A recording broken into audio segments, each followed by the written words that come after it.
শালা স্বপ্নে কি আমার সাথে এলে হরাছিল? কি একটা স্বপ্ন দেখলাম আমি। দেখলাম যে আমার এক পাও আমার বাড়ির আর এক পাও শ্বশুরের বাড়ির। নিন ভাঙ্গার পরে দেখে আমার প্যান্টের মাঝখানেই ফাটে গেছে। শ্বশুর বাড়ির যাচ্ছি, খালি হাত পাও লেগে গেলে চলবি না, কিছু একটা নিয়ে যাওয়াই লাগবে। আচ্ছা একটা কাম করি, 50 টাকার আপেল নিয়ে যাই।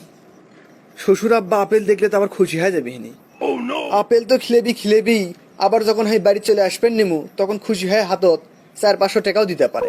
ওহ, আমার তো এই দিকেও কামাই ওই দিকেও কামাই, খালি কামাই। শ্বশুর বাড়ি জিন্দাবাদ, শ্বশুর বাড়ি জিন্দাবাদ, শ্বশুর বাড়ি যামু আমি ঘুইরা ঘুইরা, ওহো শ্বশুর কাপেল খিলামু আমি কাইটা কাইটা, ওহো শ্বশুর বাড়ি জিন্দাবাদ, শ্বশুর বাড়ি জিন্দাবাদ, শ্বশুর বাড়ি যামু আমি ঘুইরা ঘুইরা, ওহো শ্বশুর কাপেল খিলামু আমি কাইটা কাইটা, ওহো। আব্বা, ও আব্বা, কুটি আপনার জন্য 50 টাকার আপেল নিয়ে যাচ্ছি। ও শ্বশুর আব্বা, আসেন তো পারে আমার কাছে, আপনি কেন নিজের হাত দিয়ে আপেল কাটে খিলেই। কাম সারছে রে, বিটলে জামাইটা চলে যাচ্ছে, 50 টাকার আপেল নিয়ে আসে, সেটা আবার গলা ফেটে করছে। আজ গেবেন আবার কোন মতলবে আসছে, 50 টাকার আপেল খিলে ফেন কি আবদার করে। যেটাই আবদার করুক রাজি হওয়া যাবি না। এ জামাই বাবা কখন এলে? শ্বশুর আব্বা কখন আসছি না আসছি সেটা না পরেই জানেন। আগে কোন তো বটিটা কোনটি, বটিটা না এনে দেন তো, আপনি কাপেলগুলো কাটে খিলেই।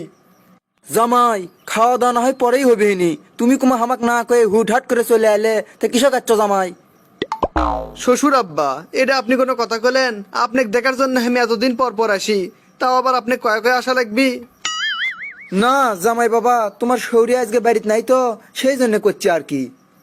মনে মনে বাড়ি থেকে ভেবে আসলাম শ্বশুর বাড়ির যে ভালো মন্দ খামু, কিন্তু এটা এসে দেখি তো সৌরি নাই।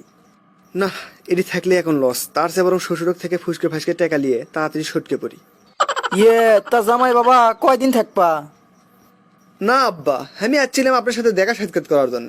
আপনার সাথে দেখা সাক্ষাৎ শেষ, এখন আমি বাড়ি চলে যাবো। আজকে না হয় থেকে যাও বাবা, এই সন্ধ্যের দিকে আবার বাড়ির দিকে যাবা? না আব্বা, শ্বশুর বাড়িতে বেশি দিন থাকলে মানুষজন খারাপ করে কয়। আচ্ছা বাবা ঠিক আছে, তাহলে তুমি এখন যাও।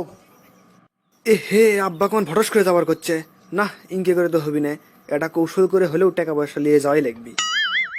এ হে আব্বা, কাম তো সারা। পকেটের তো আমার মানি ব্যাগ দেখিচ্ছি না, আপনার জন্য আপেল কিনবে গেছিলাম, মনে হয় ওটি পকেট মেরে লেছে। পকেটের তো আমার একটা টাকাও নাই, এখন গাড়ি ভাড়া কোনটি পাবো আব্বা? তাই তো কই, জামাই আপেল লিয়ে এলো কোনো উদ্দেশ্য ছাড়া, এই ধান্দা লিয়ে আসছে, দাঁড়া দিচ্ছি তোর গাড়ি ভাড়া। জামাই গাবতলি থেকে ধনুট ভাড়া তো 15 টাকা, আজ এলাও তোমাকে 20 টাকা দিচ্ছি, যাও তাড়াতাড়ি। এ জরিনের মা আর লুকে থাকা লাগবি না রে, ভাই হ জঙ্গলে জামাইটা চলে গেছে, আজকে কিছু খসাবের পাইনি। ধুর ছাই, আজকের দিন না আমার খালি লসেই গেল।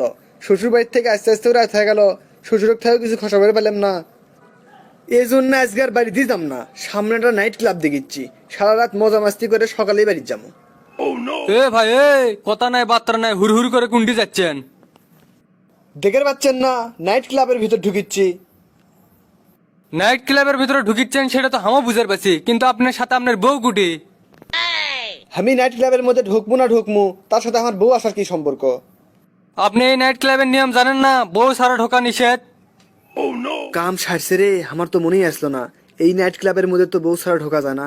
দেখি একটা চাপা মারলে যদি কাজ হয়। ভাই, আমার বউ তো আছে নন্দীগ্রাম, এত রাতে আমার বউ কেঙ্কা করে আনমু? ভাই আপনার বউ যেটি থাক, আপনার বউ যদি না নিয়ে আসেন তাহলে এই নাইট ক্লাবের ভিতরে আপনি ঢুকে পাবেন না।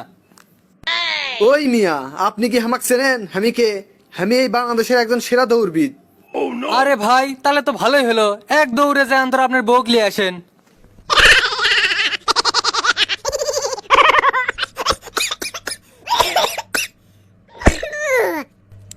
আজ সকালে যে কার মুখ দেখে উঠছিলাম, সারাদিন কুড্ডি যেও শান্তি পেলাম না। যেটি গেছি সেটি খালি বাস খানু। আচ্ছা, আপনি করে ইনকে বাস খাওয়ার স্মরণীয় কোনো ঘটনা থাকলে সেটা না কমেন্টে জানান তো। আর আপনার কোন বন্ধু বাস খাওয়াতে একেবারে এক্সপার্ট, তা কেন মেনশন দেন।